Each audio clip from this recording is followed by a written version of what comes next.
breaking not only federal, but every state law that I could find in the areas that we were dealing with. Well, from what I understand, along with there are some clerical errors, perhaps, but there was one woman in Chicago that voted 6 times. And she admitted to voting 6 times. Well, of course. Well, here's another thing that we ran into, Rebecca. They said they don't need to show their IDs because they have their signature. And I said, well, how is that a verification of who you are? Well, they match, and this was an actual reply. They'll know because they'll match the signature with my signature on my voting card.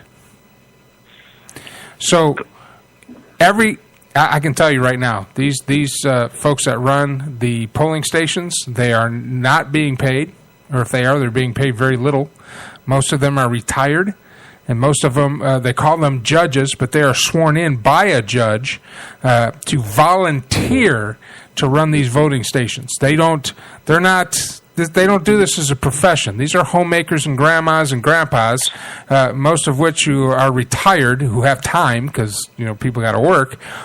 And then they go and they sit down and they work these voting stations. Now, a couple of things that hit me from this is that he stated very emphatically that his signature was enough verification that he is who he is and that he can vote, and that's not proof of fraud. And the example he gave was that it works for checks and credit cards. It'll work for voting because everybody knows. There's no fraud in credit cards or checks, right? So I will tell you that every time I write a check or use a credit card, they ask to see my driver's license. The only exception to that is when I put gas in my car, at which time I have to put in the zip code associated with my credit card. Which still won't prevent people from using it fraudulently if they steal it from you. Right, but I mean, it's I don't think I have written a check in the last 20 years without somebody asking to see my driver's license. Well, yeah, I've stood behind people in Walmart, as you're hurried to check out. And they're usually older because I don't even think I have a checkbook anymore. I just use everything on my card. But they'll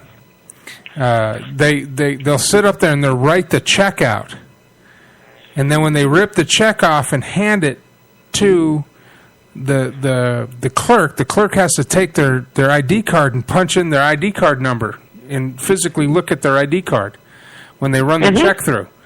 Now, they don't always do it with, of course, they don't always do it with credit cards and stuff now because you swipe it and stuff like that and put in the key pin or the keypad. And again, but the point I'm trying to make is that your signature on a check or your signature on the credit card doesn't prevent credit card and check fraud, which is rampant. So why do you think something that doesn't have a 100% verifying rate, why would you say for a minute that voting fraud doesn't happen? Oh, by the way, breaking news: KC takes Game 2 7-2 over the San Francisco Giants. World Series tied 1-1. Oh, nice. Yes, I'm happy that KC finally learned how to play baseball after a night. Holy crap! Did you watch that game yesterday? No. Oh my God! The Giants came out and just. The last time I saw a beating like that, it involved a ball gag and a safe word. Oh, my. So they came back and they redeemed themselves and won 7-2. They lost 7-1 last night, and they won 7-2 tonight. And they almost had a brawl. They almost had a fight, which was awesome. Go to a World Series and have a hockey game breakout. Well, yeah, I'm like sitting here, and that's not typical in baseball. So this is one of the responses. You had to have those IDs way back when, yes, but you didn't need an ID to vote. Now the Republicans, who definitely have you conned, Mike, are crying that they want voter IDs, knowing the statistic on minorities and older Americans and not having IDs. So here's the deal. Hold on. What will it be when the conservatives type lose this election? What other crap will you cry and why about? Well, here's a couple of things wrong with that, sir. And I know you're listening because I'm looking down there. A lot of people are listening. Now that the Republicans who definitely have conned me are crying, well, let's go back. You've had to have IDs way back when. Yes, you don't need an ID to vote. Now the Republicans are targeting minorities and old people. Here's my question. To all the minorities and old people listening to my radio show, how do you cash checks, get a job, open a bank account, buy alcohol if you're close to that age? And for the old people, if it was actually brought to my attention that because of their fixed income, they might not have the money to go down and get an ID card, a state ID card, because they lost it or they moved. And here's my question. Did you do such a crappy job raising your grandchildren, your great-grandchildren, and your children that none of them will spot you $27.50 to go down and get a Texas ID card? So here's the deal with that. If you do not have a driver's license or a Texas personal identification card or a concealed handgun license or a U.S. passbook or card or a U.S. military identification or a U.S. citizen certificate or certificate of naturalization, then you can go get what's called an election identification certificate, which is basically an election card that has your picture on it, and guess what? It's free. It's free. So you don't have to spend $27 to get an ID card. If you don't have any of those forms of identification, you can go get election ID for free.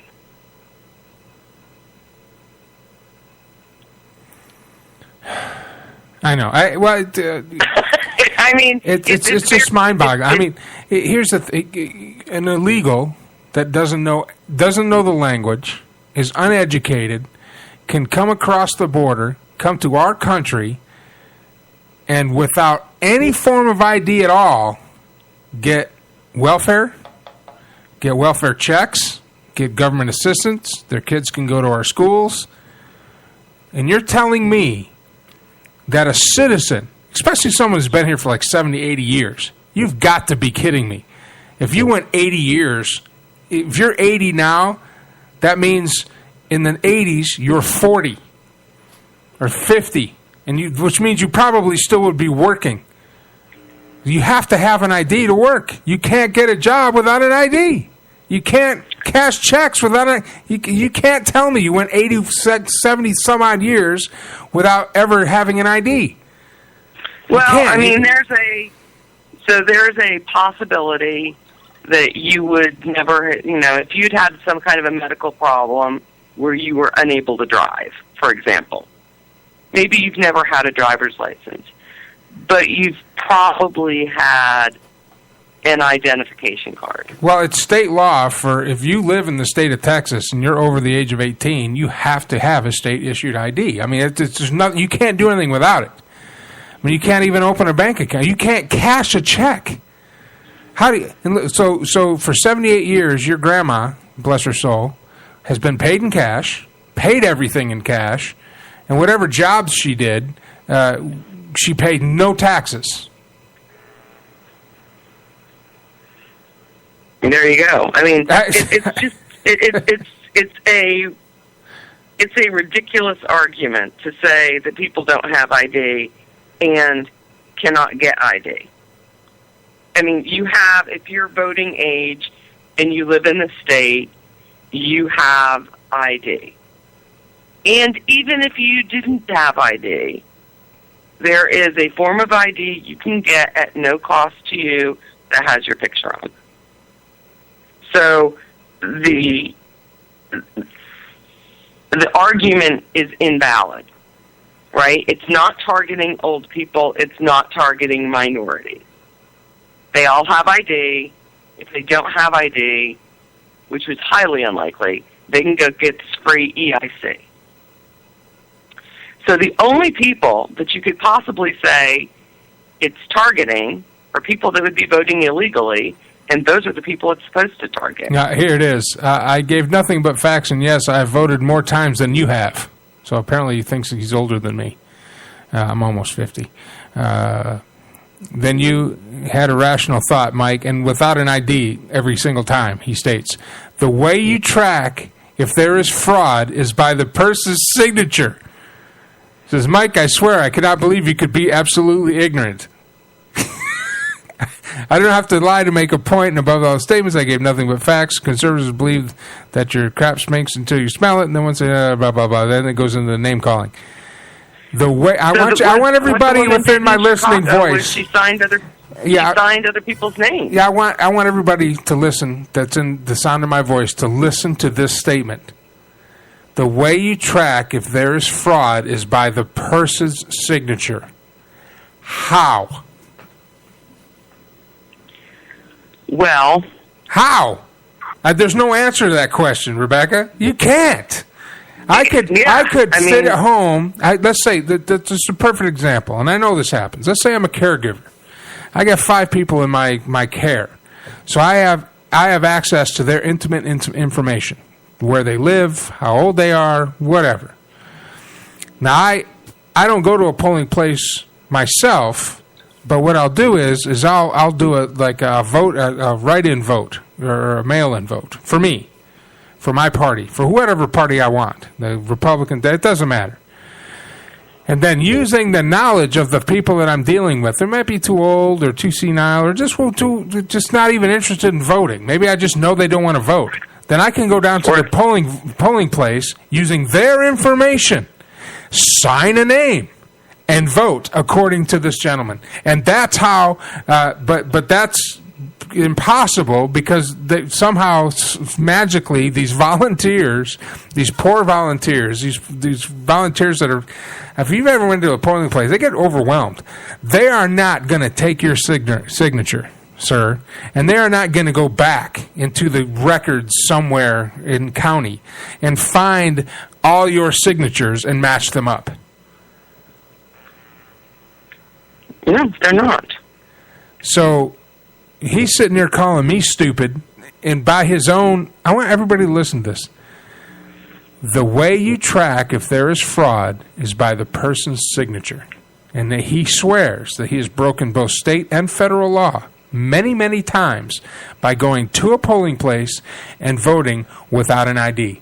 So here's the question I was going to ask him when he's on. What demographic, your polling station is in what demographic, Republican or Democrat? And in all those times that you voted without an ID card, were you voting more Democrat or Republican? Well, those are the questions I was going to ask. But this is what it really boils down to. Is there voter fraud, and which we already know there is, and how much of it is caught? So we know there's some voter fraud because dead people cast votes, right? We also know that there's some voter fraud because people cast more than one vote. So people that, and this especially happens with people that are over the age of 65, they mail in an absentee ballot. It looks like nobody voted, and then somebody votes on their behalf illegally on election day. And so when the ballot, when it's all sorted out, they end up having 27,000 votes in a precinct that only has 25,000 people in it, for example. So now you've had more people vote than live in than are registered. That live in the area. Hey, we're going to take a quick break and come back and close it out. You stick around? Absolutely. All righty.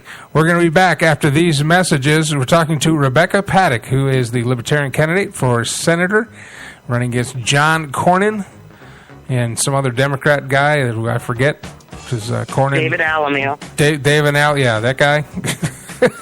Really, John Cornyn. But we'll be back talking about voter fraud, and I've got some more information that I brought up about dead people voting. Stick around. I'm Mike Allen. This is the Armed Radio Global Network, and you are on the air.